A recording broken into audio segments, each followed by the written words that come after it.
So bago po tayo dumako sa ating Q&A sa pagbibigay ng house rules o alituntunin, let me call on ang ating mahal na hari po, King OHC, kung meron po kayong gustong sabihin po sa mga kapatid.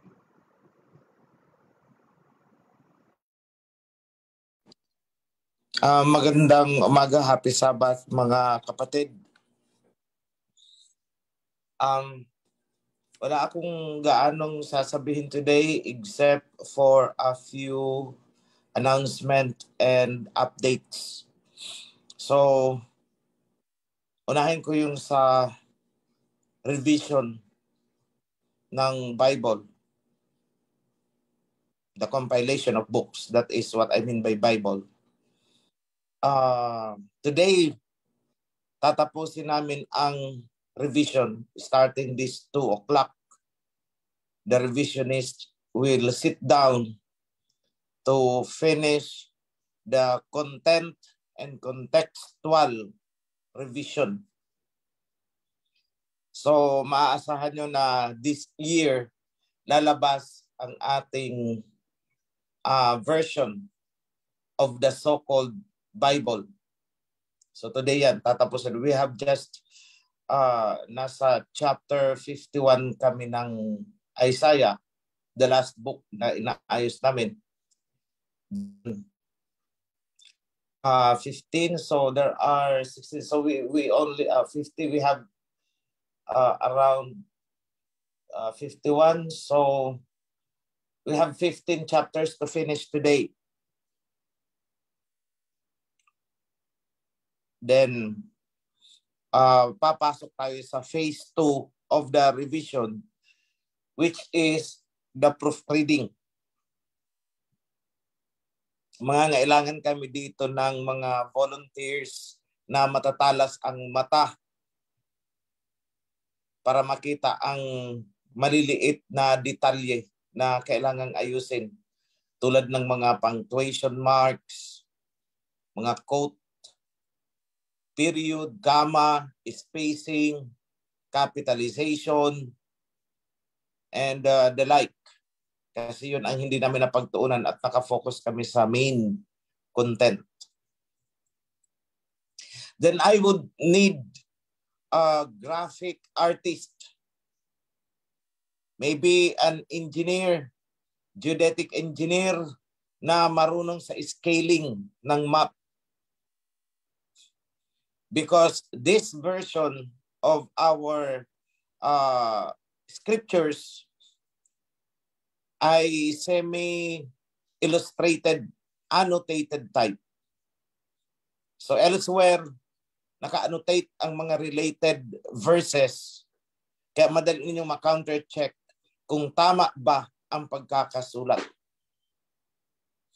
Similarly, yung mga maps, kailangan ma-plot natin, lalo na sa Book of Genesis, kung saan ipinasok namin ang mapa ng mundo as divided among the 3 sons of Noah pagkatapos ng baha. So we will delineate the boundaries. So yan so far ang tungkol sa ating revision. So today is May, June, July, August, September. Maybe we could launch this scriptures on the Feast of Trumpets. That is our target. Kung hindi man yung hard printed copy, we could launch the apps. So pwede na, you can read it from your cell phones, mga iPad ninyo. So for the meantime, I'd like to advise yung mga tumutulong sa pagbibigay ng verses sa ating mga priests para sa pag-prepare ng mga PowerPoints. I noticed yung Matthew 6:33 kanina and I counter-check it. So ang ginamit ninyo is based on what you have copied long time ago. Hindi talaga yung latest revision. I checked the wordings. Because in the latest reversion, I will read it and compare it with your PowerPoint. Matthew 6:33.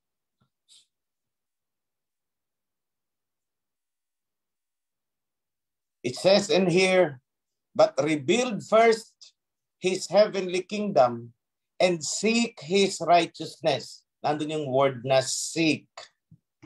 Paki-check ninyo yung ginamit niya sa PowerPoint. And seek his righteousness, and all these things will be abundantly given unto you. Then there is the annotation, kung yung tatanggalin yon, kung ano ang definition ng righteousness. Ano ba talaga itong righteousness? So it is annotated. Righteousness is defined as the obedience to the covenant laws and decrees of Yahweh. Deuteronomy chapter 6, verse 25.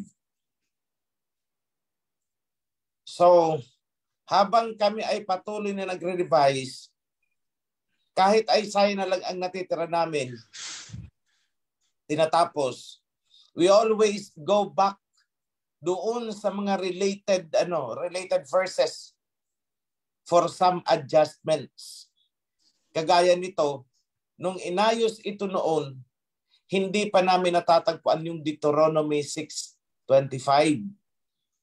Kaya hindi namin pa ma-correct na ang righteousness pala is defined within the Torah. Mismong yung Torah ang nag-define ng righteousness. Hindi tayo ang nag-define kung ano ang righteousness, kundi mismong ang Torah sa Deuteronomy 6:25. So nung nakita namin ito, na Deuteronomy 6:25, nung pumunta kami sa Old Testament, nakita namin dun, this should be annotated doon sa Matthew 6:33. Kasi kung hindi mo i-annotate yan, hindi nila maintindihan ano ba yung righteousness na ipinapahanap. So we went back here.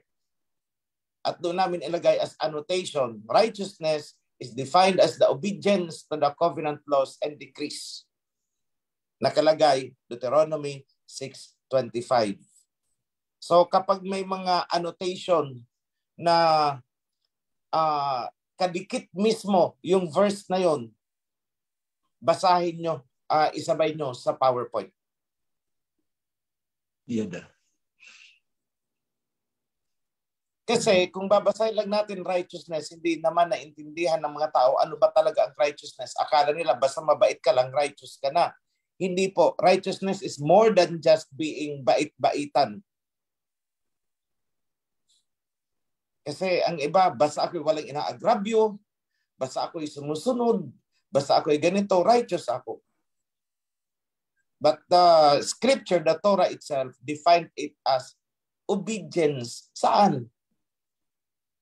Sa covenant laws. Kasi akala nila, porket masunurin sila, righteous na. Hindi. Akala ng iba, porket mabait-bait na sila, righteous na sila. Hindi. Ang ibang mga tao may kanya-kanyang definition of what is righteousness. But righteousness per se, according to the Torah, is obedience sa covenant laws and decrees. Kapag hindi ka sumunod dito, you are not righteous. Righteousan ka lang. So gusto kong bigyan ng diin yung sinabi ni Priest Rodilin kanina. Marami dyan na mga tinagpas at umalis sa kawan. Almost all of them ay righteousan. Kaya ang rason, basta kami covenant din. Hindi naman naintindihan kung anong covenant. Basta kami tumutuwad din. Basta kami Yahweh siya din. Anong karapatan ni OHC para kami itagpasin? Yan. May mga paglabag sa covenant. Ayaw magpa-rebuke. Galit pag sinisita. Lumalaban. Ay tagpasin ka talaga. Because you are not righteous.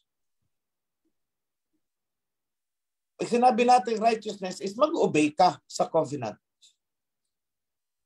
And when we talk about obedience sa covenant, huwag kang magsasarili ng sarili mong katuruan.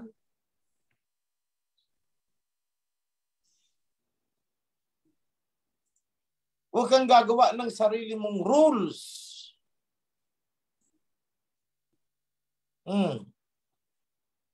Let me read Isaiah chapter 50, verse 11. Dito kami huminto kagabi. At talagang nalalaglag na ang mga mata, hindi na talaga kaya. So anyone from those na may access, kindly share this screen. Direct.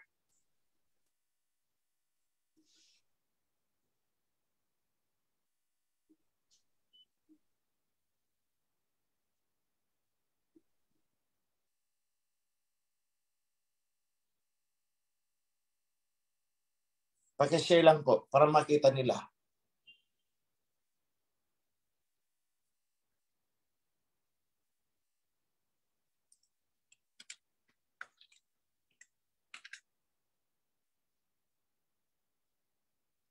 So it says in here, but now all you who light up your own fires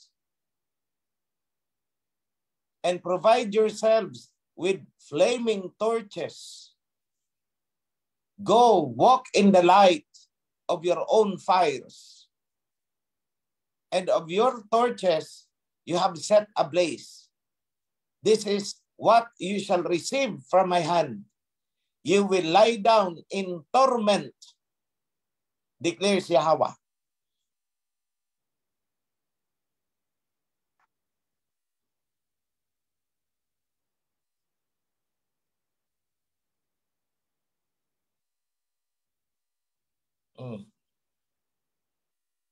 Anyone with direct para mabasa nila?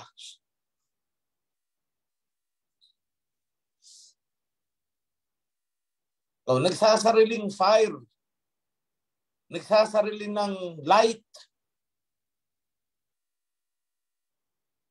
Kasi sila daw man ay liwanag din. Okay, nagsarili ng sindi.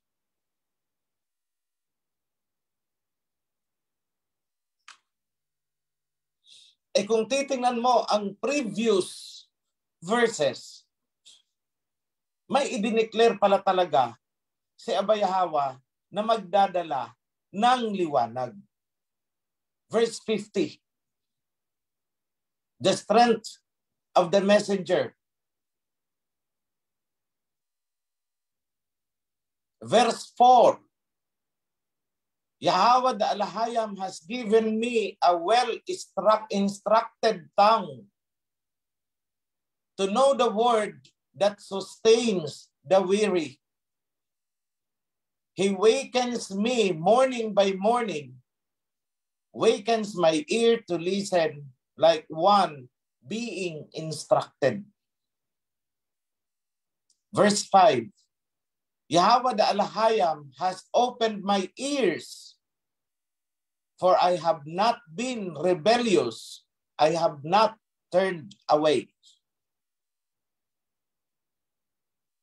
I shielded my back from those who beat me, and turned away my cheeks from those who wanted to slap me. I covered my face from the mocking and spitting. So prinotektahan niya ang sarili niya. Verse 7. Because Yahweh the Alahayam guides me, I will not be disgraced. Sa simpleng Tagalog, hindi ako madidisgrasya. I have strengthened my face like flint. Ito yung dalawang bato na kinakaskas para makapag-create ng apoy. during the time. Oh, pinatibay niya ang kanyang mukha like a flint, matigas. For I know I will not be put to shame. Verse 8. He who vindicates me is near. Who then will bring charges against me? Let us face each other.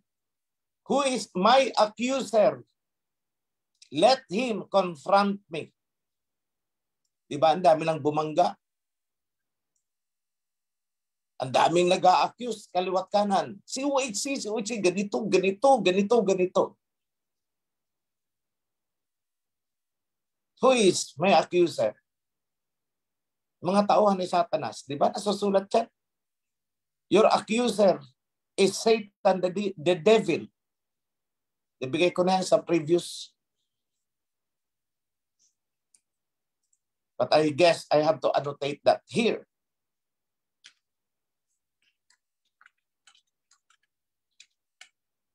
That is how we do the work. Kung ano ang related na verse, kailangan malink mo dyan. Verse 9. It is Yahweh the Alhayam who helps me. Who will condemn me? They will all wear out like a garment. The moths will eat them up. O ano nangyari sa mga nagkura? Doon sa puro pag-a-accuse ang ginawa. Nasaan na sila ngayon? Ayan, they will all wear out like a garment. Babubulok. Verse 10. Who among you fears Yahweh and obeys the guidance of his messenger? Ito kaya hindi naintindihan na messenger kasi ginawang servant sa version nila. Let the one who has no light and walks in dark trust in the name of Yahweh and rely on the Alhayam. There is something in here. Yung mga sumusunod. Pero yung mga nagsasarili, but now all you who light up your own fires, nagsasariling sindi, nangunguna, pinangungunahan pa ang ating katuroan, nagmamarunong. Anong nangyari sa kanila? What will happen to them? Verse 11. But now, all you who light up your own fires and provide yourselves with flaming torches, go, walk in the light of your own fires. O sige, mamuhay kayo sa sarili niyong katuruan. And of your torches, you have set ablaze. Pero ano daw ang naghihintay sa kanila? This is what you shall receive from my hand. O ito ang reward na ibibigay sa kanila ni Abba Yahweh. You will lie down in torment. Kaparusahan. See? So hindi pwedeng nagsasarili tayo. Nagsasarili ng katuruan. Sila na daw ang messenger. Kahit anong gawin ng mga nagkiklaim dyan.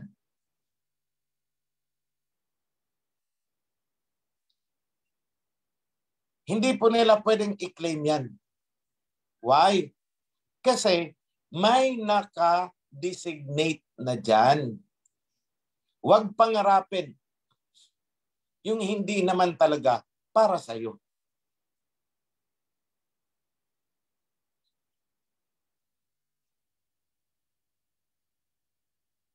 So, yan po ang tungkol sa Torah.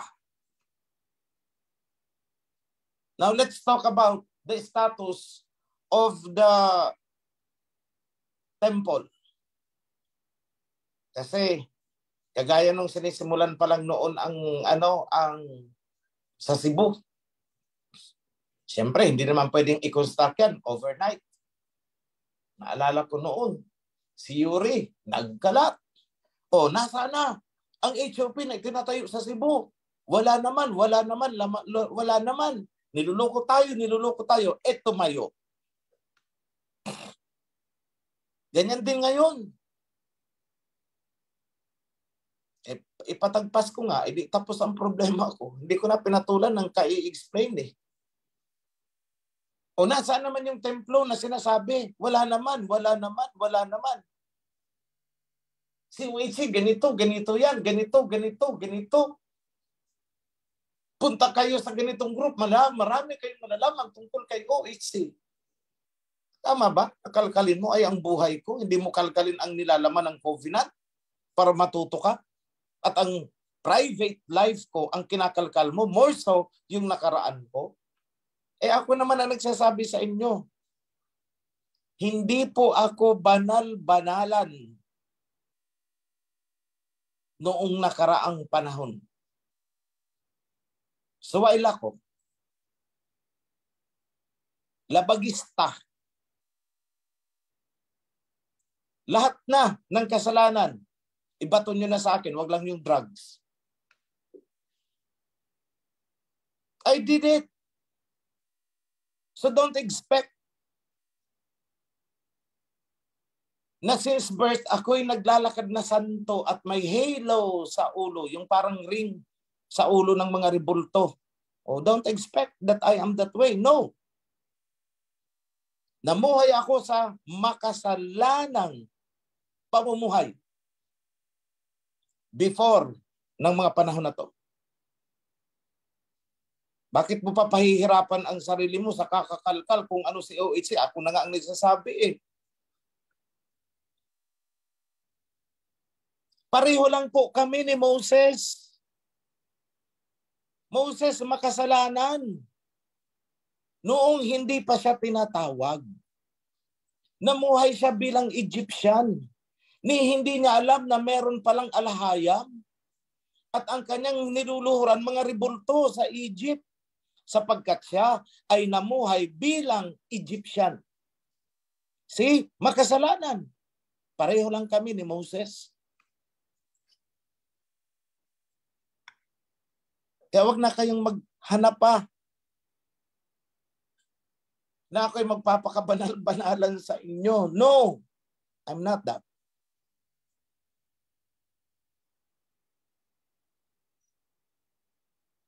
At kung yan ang pagbabasehan natin, kung ako'y walang karapatan na bitbitin ang covenant at ibahagi sa inyo, lahat din kayo walang karapatan na pumasok sa covenant sapagkat kayo man din ay makasalanan din o baka mas higit pa kayo kaysa sa akin. Anong ginagawa niyo sa loob? Dito. If you will judge me according to the measuring line na si OHC ganito yan noon, eh kayo, ano kayo noon? Di ba't pare-pareho lang tayo?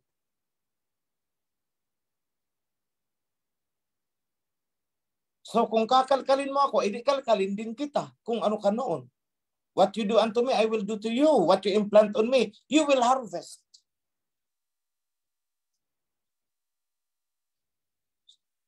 Why? The truth is, even Moses namuhay sa kamunduhan during his time. He was an Egyptian. He worshiped as an Egyptian. He eats as an Egyptian. And he doesn't even know the alahayam. So bakit nyo ako huhusgahan according to my past? Kung huhusgahan niyo ako ayon sa nakaraan, edi husgahan nyo rin si Moses ayon sa kanyang nakaraan.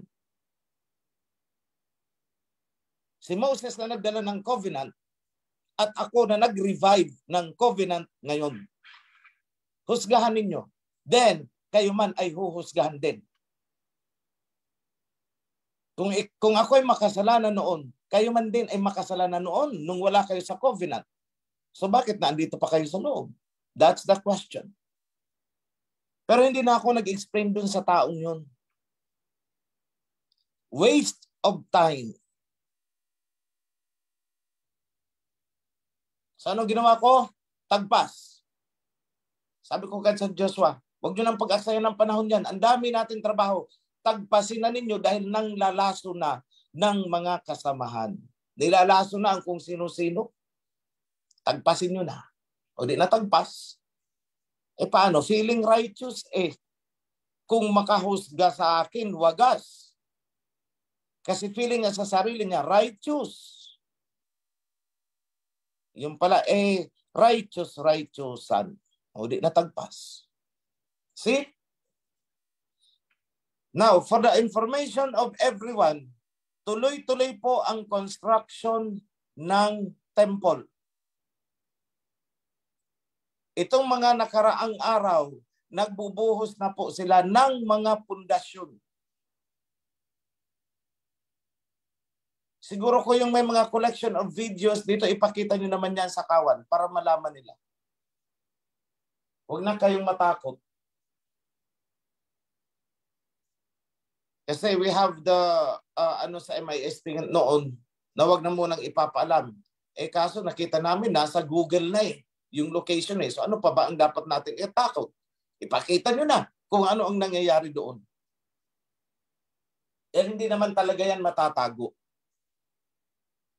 Sabi nga sa gospel, kung magsisindi ka ng ilaw, bakit mo siya ilalagay sa ilalim ng mesa? O kaya, bakit mo siya tatakpan? Ilagay mo siya doon sa maraming maliliwanagan. So let it be.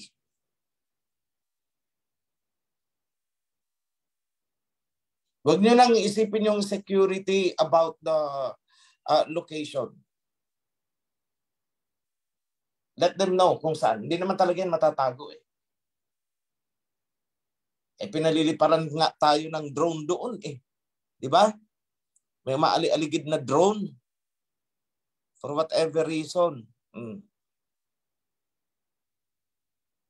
Sabi ko sa kanila, sa mga security, patapos naman na ang election ban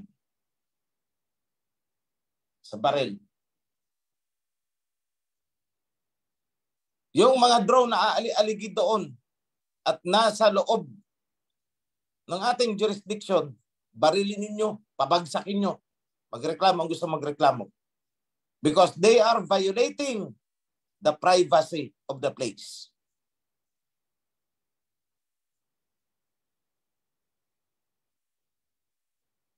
They are violating the security of the place.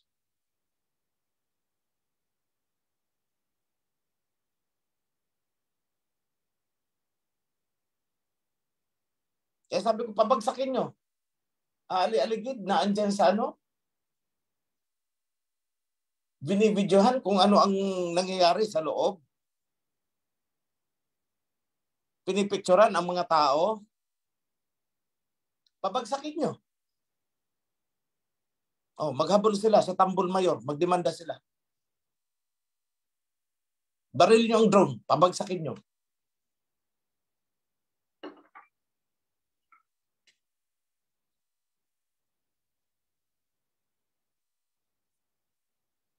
So, huwag na nyo itago mamaya after I speak. I'd like some people, yung mga video ni na Mark Derek, pakita nyo. Para makita nila how is it going. Yung sinasabi na wala naman ang temple . Hindi tirador. Barilin nyo. Hindi nyo yan makukuha sa tirador. Barilin nyo talaga.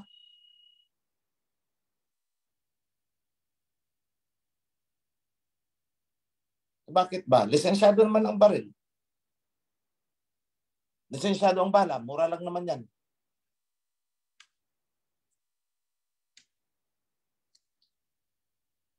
These people should feel our presence.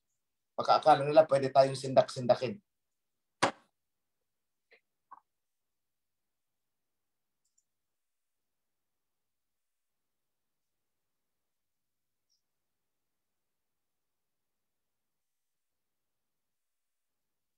So in due time, 3 years in the making. 3 years po ang allocated time para matapos ang temple. Hindi pa nga nagka-climax ang digmaan . Mag-World War III pa yan . O di ba? Yung temple ay itatayo sa panahon ng digmaan. Ano nangyayari? So don't be in a hurry.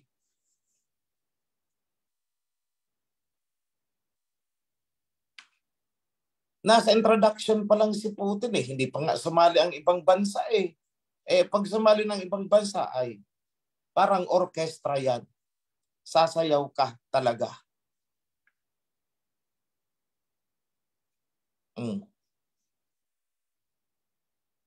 Ngayon, ang kinakante na naman nila, China versus Taiwan. O di ba?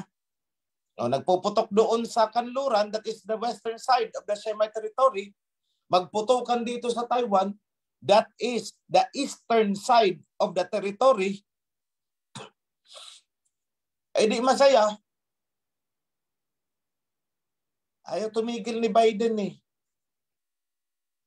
Sul-sul dito, sul-sul doon. Kaya ako pag nakakakita ng kano, parang gusto kong batuhin eh. Ang ginagawa niyo dito.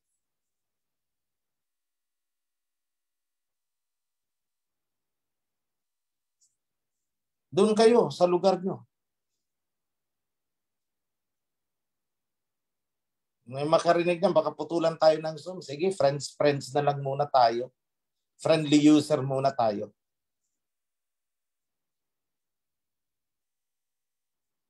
Friends pala, peace, peace. Ganyan muna. Pag naikalat na natin ang Torah, ito pinag-uusapan namin kagabi. Sabi ko sa mga revisionist, may plano na ba kayo kung saan kayo magtatago kapag nailabas na itong Torah and Covenants? Sabi niyo, magtatago na lang kami saan?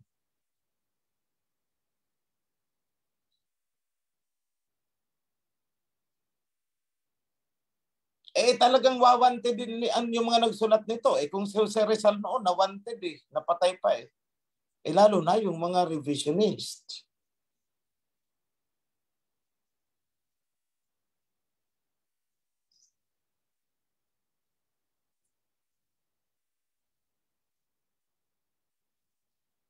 Sabi ko sa kalao, nakahanda ba kayo? Sabi ko nga doon kay Neneng. Sabi ko, ilalagay ko ang picture mo dito pag imprenta nito.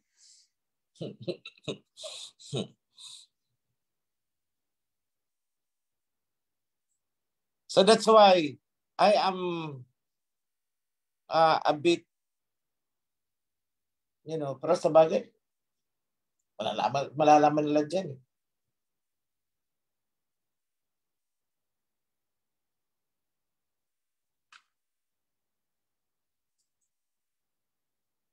So ako'y nananawagan sa patuloy ninyong suporta sa construction ng ating temple.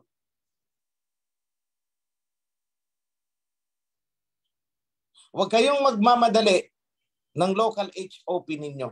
Dahil hindi naman yan prophesied na magkaka-HOP sa lugar at mga probinsya ninyo. It's not. What has been prophesied and pinamamadali sa atin ay ang temple. Ang iba sa inyo, nagkakanya-kanya ng management eh. Failing ng ibang chapter, autonomous region sila.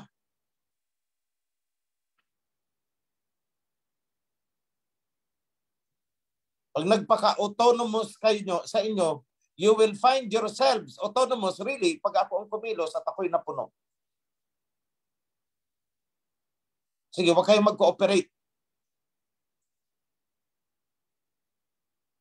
Sa timeline na isinagawa ko. Huwag kayong mag-cooperate sa schedules na ginawa ko. Huwag kayong mag-cooperate sa priority na isinet ko. Dahil feeling nyo kayo'y autonomous, nagsasarili kayo ng desisyon ninyo. Na sana yung mga resources na yun ay naitulong sa mas malaking proyekto. Eh nagsasarili kayo eh. Meron akong alam na chapter. Hindi pa nga natatapos ang HOP nila sa baba. Nagpagawa ng HOP sa bundok. Anong klaseng prioritization yan? Andito na sa akin po ang video ha. Andito na sa akin ang video. Sabi ko sa inyo, hindi ako, andito lang ako, pero kaya kong pabidyohan maski ang CR ninyo sa oras na kayo nag-aano.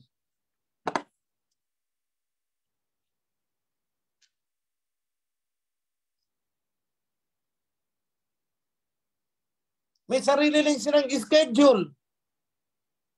Pag Sabat daw, doon sa baba. Pag Wednesday, doon daw sa taas. Aba magaling.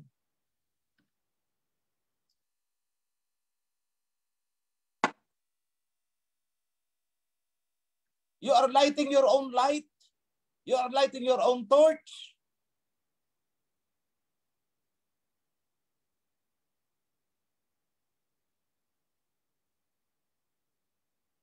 Minsan naaalala ko ang sinabi ni Priest Simray. May sinabihan siya And he repeated it. Wag niyong tatangkain na dumikit kay OAC. Malalaglag kayo. Alam niyo kung bakit? Kapag dumikit kayo sa akin, at akala nyo close na. Beso-beso na Akala nyo, hindi ko kayo tatagpasin kapag kayo gumawa ng hindi tama. Wala pong close sa akin. As what I have said, kahit sarili kong kapatid sa laman, tatagpasin ko. I told you that. Bakit? Ewan ko, kung bakit yun ang sa kalooban ko, wala akong pakialam. Gumawa ka ng tama, close tayo. Gumawa ka ng mali, teka muna. Umayos ka muna bago ka dumikit sa akin. So kung gusto nyong sumunod sa akin, gusto nyong dumikit sa akin, isa lang ang paraan. Isa lang ang paraan para maging close ka sa akin.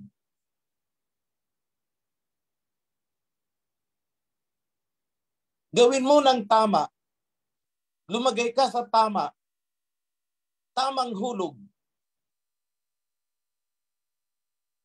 Magkakasundo tayo. Pero kung ang gagawin mo is, yahawa ka nga dyan, misaya ka nga dyan, yada, tuwad. Tapos pagtalikod ko, iba ang iyong ginagawa, anong isasagot ko sa iyo? Lumayo ka sa akin, hindi kita kilala. Period. Tagpas.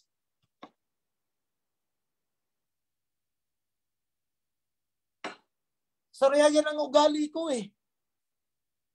Ever since ako'y isinilang, ganyan ang ugali ko. Pag taliwas sa gusto ko, hindi kita pagtsatsagaan. Get out. Get out of my life.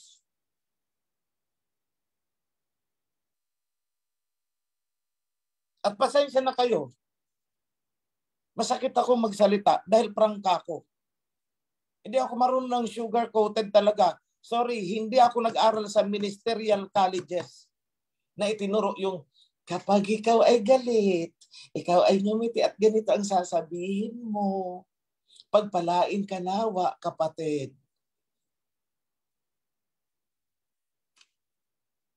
Hindi ako ganun Hindi ako nag-groom para maging pastor. Hindi ako nag-groom para maging ministro na ang tanging hangad ay magpadami ng miyembro at magpalaki ng tithes. Hindi po ako yun. Sorry kayo dyan. Kaya nga lagi kong sinasabi, kahit milyon buwan-buwan ang ibinibigay mong tithes, pag mali ang ginagawa mo, tatagpasin pa rin kita.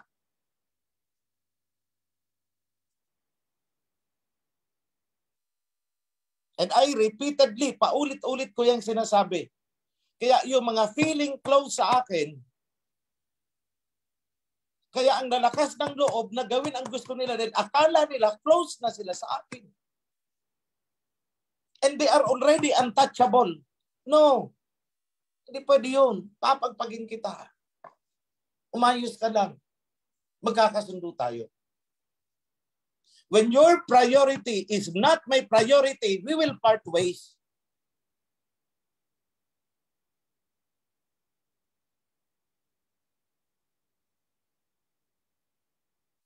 Kapag ang priority mo ay iba sa priority ko, kapag ang gusto mong mangyari ay iba sa gusto kong mangyari, ay aba, kapatid, hiwalay muna ang puti sa dikolor. Ganyan ako. At hindi ako makikipagplastikan. Sorry, it's not my cup of tea. Diplomacy is not part of my vocabulary, I tell you.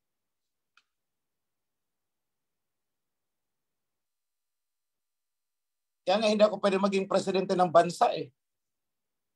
Kasi mas masahol pa yata ako kay Duterte. Pag galit ako, galit talaga. But this time, I am not angry. Ganito lang talaga ang boses ko. Pasensya na. I'm not angry at anyone. I'm just giving a warning. A stern warning.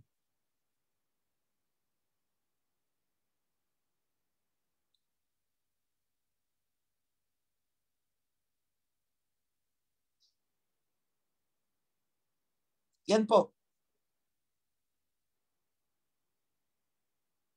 So ako'y hindi magtatagal. Gusto kong ipasilip sa inyo. Somebody is now volunteering na maipakita yung nangyayari sa Kasile. Maybe you could describe kung still picture yan. You can give a brief description. And later ko na ibibigay ang pagbabasbas. At the end, I will be the last one to give it. So, Shalawam, yada mga kapatid, back to MC.